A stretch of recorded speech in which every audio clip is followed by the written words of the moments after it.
You know, Caspian, it's been a really long time since I've seen Zesty create something. I wonder how he's doing. Yeah, that's cool. I hate this game! Hey, Zesty? Just a reminder, your finals are due today. Where's my avatar? Huh, I guess he has better things to do. Well, someone has to do something around here. We can't expect rent to pay itself. Hey guys, Sherbert here. I'll be taking over this one as Zesty seems to be too busy to remember to make videos. So looking at this list of game suggestions I found in the trash, it appears I'll be talking about Skee-ball today. Now, isn't that the one where you roll a ball into a hole or something? How do you not know what Skee-ball is? What? Did someone bring up my special interest? Yeah, Zesty, you haven't uploaded in almost 3 months, so Sherbert took it upon himself to at least get something out there. 3 months? I haven't been gone that long. What are you talking about? Oh Skee-ball isn't just an arcade game, but a genre of arcade games called alley rollers that date all the way back into the early 19s, not 90s. These games are old as balls, with the very first version being created by Skee-ball in 1908. Yes, Skee-ball is the creator of Skee-ball. Very non-confusing name.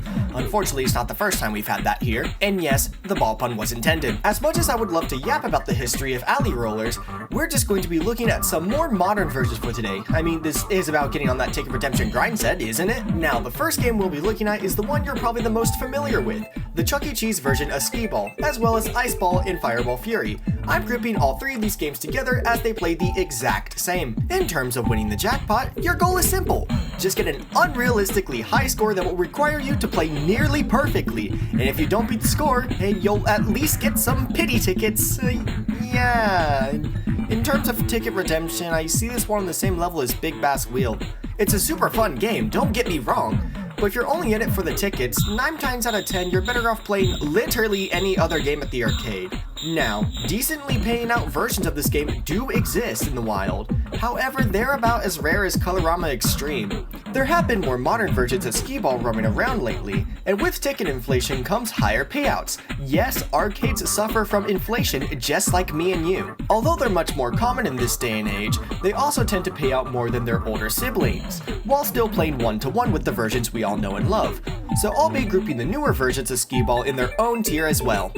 With that being said, let's just rip off the band-aid and give the older versions of Skee-ball a C tier, as well as their new-gen counterparts a C+. Oh wow, Zesty, you're being quite harsh. Well, Caspian, you need to remember that we're comparing these games to stuff like Pop the Lock and Quick Drop. I'm not necessarily ranking the games off of how fun they are, but instead of how profitable they are for tickets. Well, what's the point of going to the arcade if you're not gonna have fun? It's fun to me, and that's what matters. Alright, well that was lame. I'm going back to playing Candy Crush. Wait, Sherbert, that's not all. Just under a century later, Skee-ball decided to finally create a spin on their classic alley rollers, and you said Geometry Dash players had to wait the longest for their updates. Introducing Skee-ball Scat Cats. Created by Skee-ball in 1997, Scat Cats is basically if Skee-ball and Down the Clown got to know each other a little bit too well and gave birth to whatever the fart this thing is. Zesty, what are you implying? I'm sure if the design didn't instantly give it away, instead of trying to land balls into cups, now you have to take out your fury on PNGs of cats. The main goal is to knock over all 9 cats, rewarding you with a maximum score of 900. Before I continue, I must let you guys know that I haven't played any version of Skee-ball besides the classics before. So for these next few games, please take my opinions with a grain of salt. If I ever find one of these games in the wild, I'll be sure to give you guys an update. But getting back on track, earning 900 points doesn't actually earn you a jackpot. Nah. Instead, you have to pull off multiple perfect games in a row. Now, this does make sense on paper, because at the end of the day, knocking down a bunch of cat images is a lot easier than landing a ball in tiny hole 8 times in a row. Especially when you're able to pull off stunts like this, knocking over multiple cat images at the same time. Okay, I get it, but how many times exactly do you have to play perfectly before you can win this so-called jackpot? A good question! It all depends on the owner and how they set up the game, and since I've never been able to find one of these in the wild, I honestly couldn't tell you. Nor how much these games really pay out, if anything. So wait, you don't even know what you're talking about? Well, I've never played one of these in person, so I wouldn't be able to give a proper 2 cents on it. If you can't give a proper 2 cents, then why are you reviewing this? Wow, it's almost like I had this in the trash for a reason. If you have a modern version of Skee-ball near you, you're probably better off playing that. This game definitely feels like it was designed with kids in mind, and I can't really see this game being that profitable. With that being said, I'm going to give this game a high D tier, As much as it looks fun, and I'd definitely play it in my free time, I really can't see this being a good option for earning tickets. Surely there has to be at least one game that's good, right? Although high ticket expectations for Skee-ball were shot down basically instantly, that's not to say that Skee-ball is hogging up all the alley roller games. Just like every other fad, other game manufacturers wanted to get in on that unique alley roller trend as well. A good example is 3 Across. Created by Ice in 2009, 3 Across is another alley roller game, but this time, instead of the normal playing field, this game used a 3x3 set of holes to throw your balls in. As the name suggests, your goal is to get 3 across. However, doing this will only double your current score. To win this game's jackpot, you need to light up all 9 holes.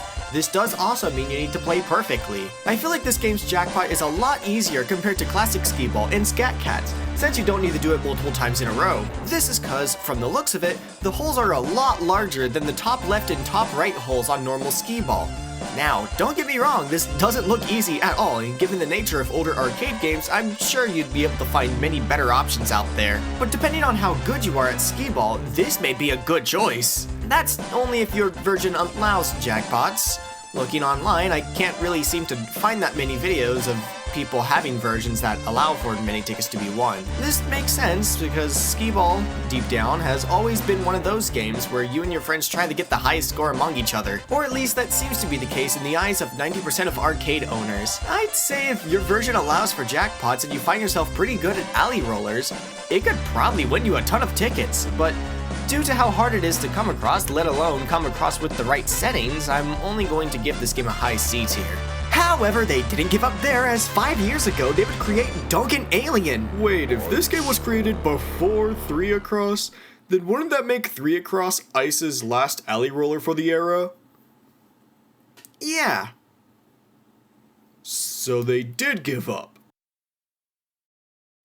Also created by Ice, this time in 2004, Dunkin' Alien's definitely the most unique alley roller you've probably ever seen. I don't know about you guys, but I am getting massive Toy Story Pizza Planet vibes from this game. It looks like the Mimic, but green. Shut. I mean, heck, this game even features a smack-talking alien that insults you while you play. I'm sure that's probably made hundreds of kids burst into tears, but creepy animatronics aside, to win big in this game, your goal is simple. Hit the moving red target.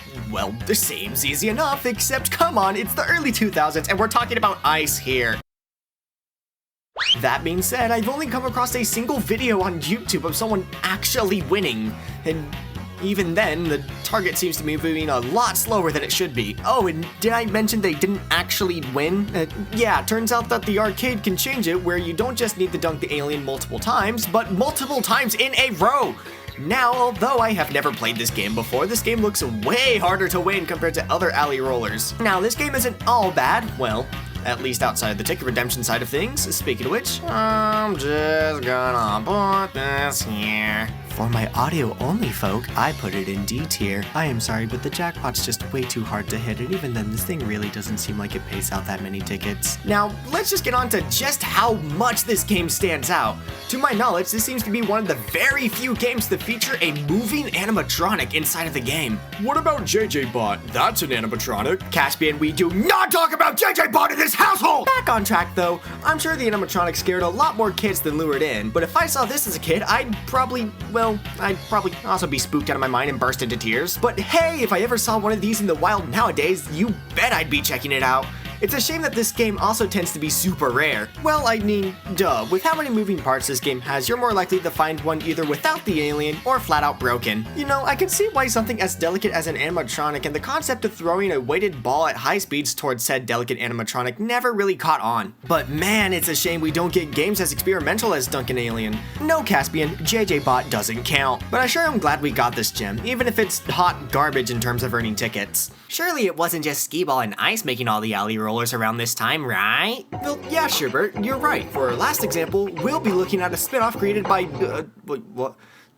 Yep, I'm reading that correctly. Basketball Fever, created by Baytek of all people. Hi guys, Editing Zesty here. I completely forgot to mention that Baytek acquired Skee-ball back in 2016. Whoopsies. Yes, that Baytek. In the year 2000, this game is something that I totally did not expect from them. With amazing games such as Big Bass Wheel, Pop the Lock, Quick Drop, and Perfect Pump, well, Most of them are amazing. I really do have high expectations for what they may have come up with for an alley roller of all things. Be prepared for a totally new and awesome alley roller. Instead of holes, we now have hoops laid out in a grid.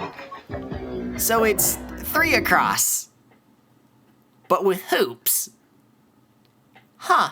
I'll be honest, there isn't really much to write about this game. It plays exactly how you would expect. It seems to have the same type of winnable jackpot as every other default alley roller. I mean, I would assume that winning the jackpot would require you to get a score of 900, which of course is a perfect game in this case. However, this seems to be a rare game as well, and I can't find that much documentation on it, mostly because it's overshadowed by a game called Hoop Fever. But what if I told you Baytek has a even rarer alley roller, going by the name Soccer Bowl, also created in 2000 by Baytek? Not much seems to be known about this game. I was only able to find a single video on YouTube with gameplay, so I really don't have much to look at, but from the looks of it, yeah, it's an alley roller, that's for sure. I mean, this one straight up doesn't have a winnable jackpot, so you really don't have any reason to play these games besides the novelty of it all. And for that reason, I can't really give Baytek alley roller games a fair rating. Basketball Fever because it's too vague on how you win, and Soccer Bowl because you straight up don't have a way to win. As a matter of fact, comparing any older alley roller game to more modern games such as Pop the Lock and Quick Drop is pretty unfair given the nature of how these games function. To be frank with you guys, I can't really say that any of these games I cover today are good for ticket grinding. But that's not to say that alley rollers are bad, far from. Alley rollers played a massive role in the arcade scene and left a massive influence on how manufacturers go about creating the ticket redemption arcade games we have today. Without it, we'd probably still have arcades in the style of what you'd see in the 80s, although I'm sure some of you guys would have loved to keep it that way. I personally love seeing just how unique some arcade games can be. It's truly an experience you can't simply have from home. And thanks to the alley roller's butterfly effect, manufacturers are constantly trying to create new and fresh ways of entertainment, even if the goal is to get you to spend as much money as humanly possible. But from stepping on arrows, pressing a button at the right time, trying to spin a wheel, or just rolling a ball on an alley, everyone has their own ways of having fun at the arcade. That's cool. Are you gonna take another quarter of a year to make another video?